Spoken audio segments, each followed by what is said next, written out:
Hi guys, welcome back. So the wind's really blowing today. It's going to be a good excuse to get out and start testing some of these heavier pellets through the XTI. Now we've got QIS Magnums, Bisley Magnums, and we've also got an old batch of JSB heavies here. We're going to be shooting at 66 yards today. Now the plan is going forward, whichever of these are the best, once I've got the grass cut and baled, I'm going to start pushing out to 100 yards.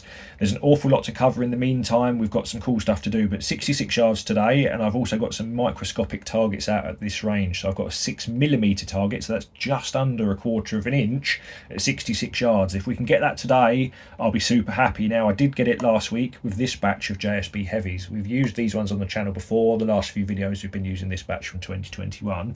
I'll put the footage up from that at the end as well, so that's pretty cool. It took me a little while, but I did get it in the wind. We've got quite a lot to do, so I will see you at the farm. Right then guys, we're here, so I'm just getting it all set up. We're at 66 yards. Bisley target, JSB target, QIS target. Now these little red circles will be my aim point. I'm going to use the 25-yard aim point for all of them. I'm not going to adjust the scope between any of the cards or between any of the pellets. We're going to be monitoring the drifts in the wind and the drops as well. Now, we're likely to have our point of impact somewhere about 3/4 of the way down the cards. I'm not going to be aiming off at all. I'm going to be aiming here. I want to monitor where these pellets land. I want to see which are the most consistent and the easiest to judge in the wind. So when we start pushing out to 100 yards, then we've got a better idea of how they're going to perform in the weather. So I'll get everything set up. Once we've done that, once I've picked the favoured one, then we'll see if we can get onto these smaller targets. We may well even have a go at this. Now this is a 6mm target.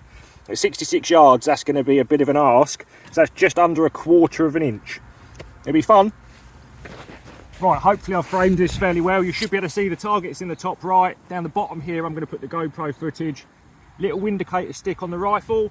We've got the wind flag there as well. So this is an old batch. I've used this batch in 2016, 2017 in my old carbine EV2, and they were blinding. I thought I'd run out of them, but I found another tin in the loft the other day. So we've only got one single tin of those, and chances are, knowing my luck, they're going to be fantastic. So we're just going to get a few shots off, just to get myself warmed up. Annoyingly, I haven't got my glove either, and that will make a difference. Keep an eye on that orange flag down the end.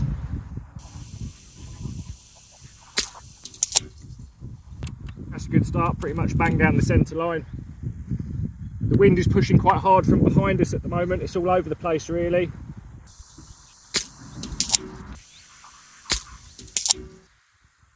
Right, well them three are pretty well stacked at the moment. It's definitely costing me a little bit of group size not having my glove on.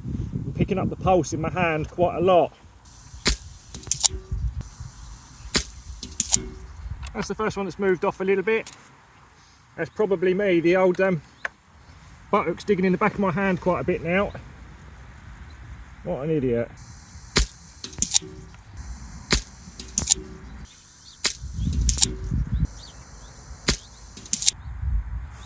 Okay, so you can see there's a distinct group there, a few little outliers. Now that'll be a bit of the wind drift, bit of elevation change as the wind picks up from behind us. That's going to cause a slight difference in the elevation, but most of that is where that rifle is digging in the back of my hand at the moment. Well, we'll get another one off and then we'll have a little go at some of the little metal knockdowns. Okay, so the average drop there, that's just under 3.5 mil dots of drop from 25 yards. Completely normal. Let's see if we can pick off some of these little inch targets, shall we? When I push out to 100 yards, I'm not quite sure what level of consistency I'm aiming for yet, but I want to use them big crows. So they're 40 mil targets, 40 millimeters at 100 yards. That's my plan.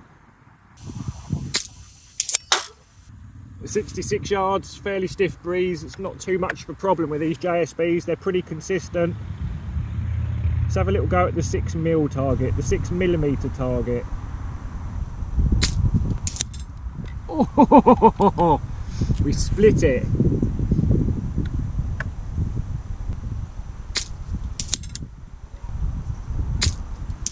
Wow, that one skewed way off to the left there.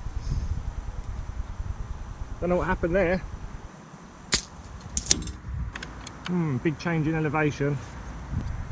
That movement from that 6mm kill to the outside edge of that is almost just my pulse movement. I've got to hit these shots between my heartbeats. Going off the boil here.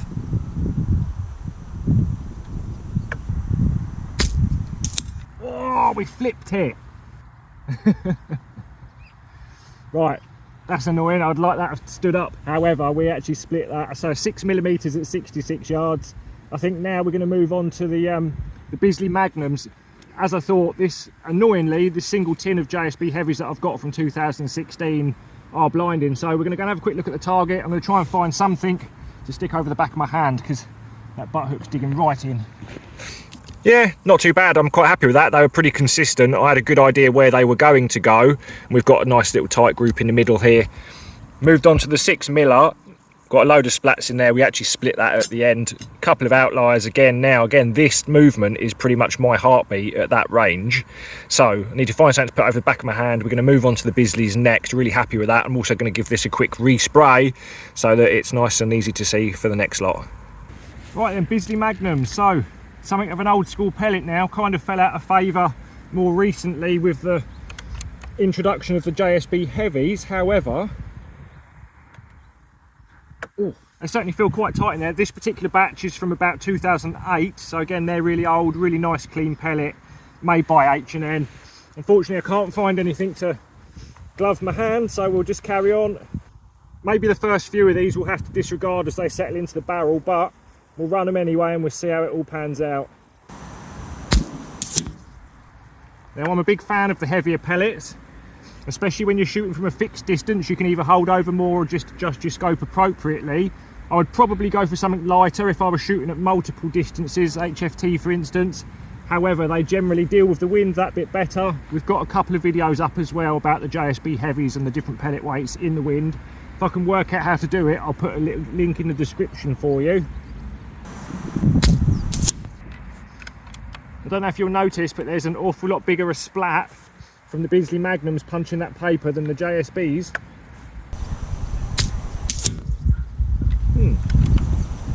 Watch that one spiral off a little bit. Pretty sure that wasn't me. Could have been though. Right, that may well end up being the primary point of impact for these. Them first couple, of course, were straight after using the JSBs. Yeah, so it looks like they're moving down a little bit to the right.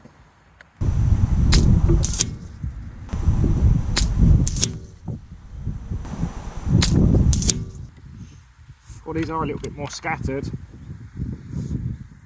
I've been shooting the Barracuda FTs from a previous video out at this range, and out to 50 metres they're really quite good, but once you start getting past that they seem to open up and become a little bit more wild. These seem to be looking the same.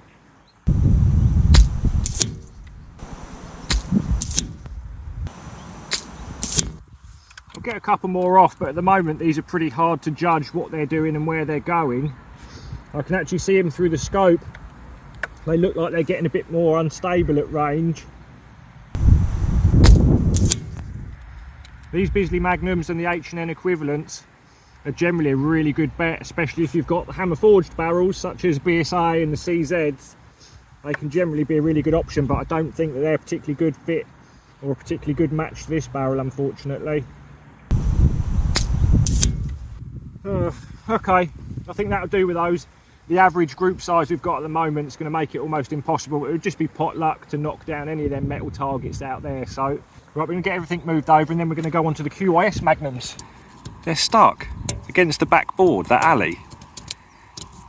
We'll pick some of those out. I'll take them home later on and we'll see how much they've deformed. But basically the card has pinched them up against that alley back plate. That's pretty cool. So you can see the group size that we've probably got nearly 3 inches wide there.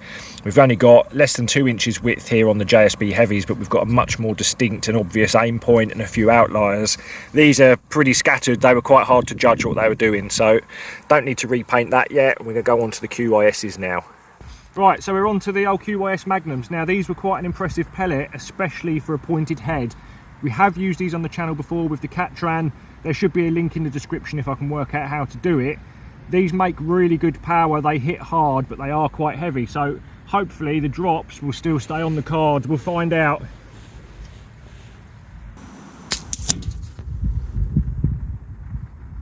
Wow, it's right down on the tape at the bottom. Right, well that's the sort of drops we're going to get. Let's just pull this up a little bit. We'll still use the same aim point, and hopefully that'll just pull that up the card a bit.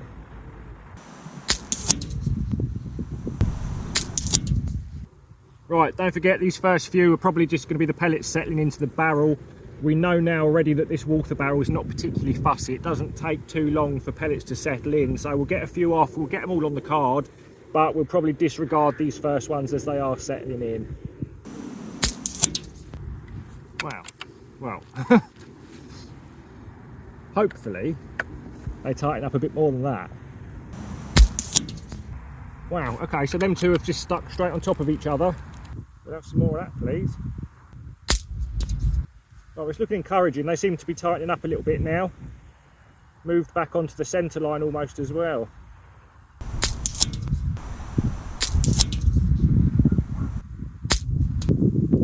Saw that one get caught in the wind, drifted over to the left a little bit. Right, well, you can see they're starting to settle in now. We're actually getting, although we've got a bit of spread, we are getting something of a group. This is the wind moving them about a little bit downrange.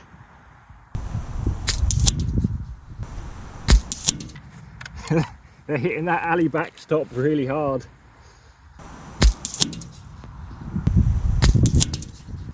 Not great, they're pretty hard to judge where they're going. They are fairly consistent. They certainly seem to be a little bit more accurate than the old Bisley Magnums. I can see them spiralling a little bit in flight through the scope. I've got a fairly good depth of field in this, and I'm watching them pellets fairly well into the target. Let's have a little go on them little knockdowns and see whether or not we can do them. The 40mm sized ones shouldn't be a problem. Definitely think it'll be a lottery on the smaller ones than that though.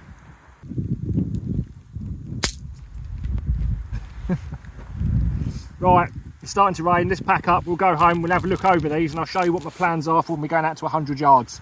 Right then guys, it's a couple of days later. That was really fun. I got out there just before the heavens opened. It hasn't stopped raining for the last couple of days. However, clearly on the day the JSBs were the better match in that barrel. Now we've got far less drift. We've got less than 1.5 inches of drift on here. We've got in fact just over 3 inches of drift on the Bisleys, which is unfortunate. I was hoping they might be a little bit better suited to that barrel, but clearly not.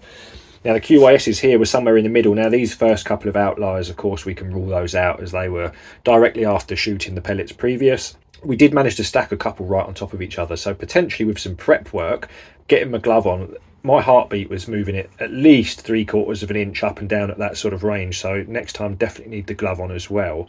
The JSBs, I've been using these for a long time. This particular batch actually shoots very well. Now whether or not they're any better than the 2021s, it's hard to say. I'll put the footage up now from when I shot the 2021s last week. Managed to get that 6mm as well. Now it took me a little bit of time to do it, but I did manage to get it.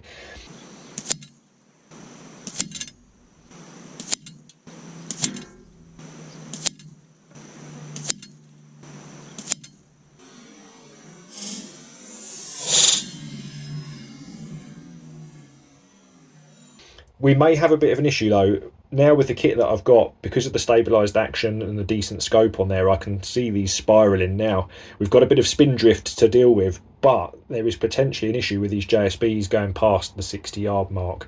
There's potentially going to be some additional yaw. As these are running down range, they're shedding a bit of speed, they're likely to become a bit more unstable. Now, it looks as if these are already unstable. Unfortunately, we can't adjust the power. We can't crank the power up a little bit or anything like that. We're quite limited. We can't adjust the twist rates of the barrel easily or anything like that. So we're sort of stuck with what we've got. So it may well mean that it is a bit of a lottery hitting that 40mm consistently and accurately at 100 yards. But we're going to carry on with it anyway. In the next video, we're probably going to do some pellet prep on both of these. We'll retest them again in some windy conditions once they're prepped and see whether or not we can tighten these groups up a little bit. So quite a lot to do going forward. I've really enjoyed it. I really like the idea of pushing myself. Now I'm absolutely sure that the kit that we're using is absolutely adequate. To be honest, I'm using an expensive bit of kit, but this goes way beyond your rifle and even your scope. This is all down to me judging the wind, the weather, getting my pulse rate low enough, which is very, very hard, especially on film. I'm always shooting with an elevated pulse rate, running back and forwards, running the cameras. I still find it relatively stressful. I'm probably going to make some targets to use at 100 yards. I don't think that the knockdowns are going to be reliable enough at that distance. So quite interesting. I'm enjoying pushing myself and my limits. So I think that'll do it for this one, guys. I'll catch you in the next one.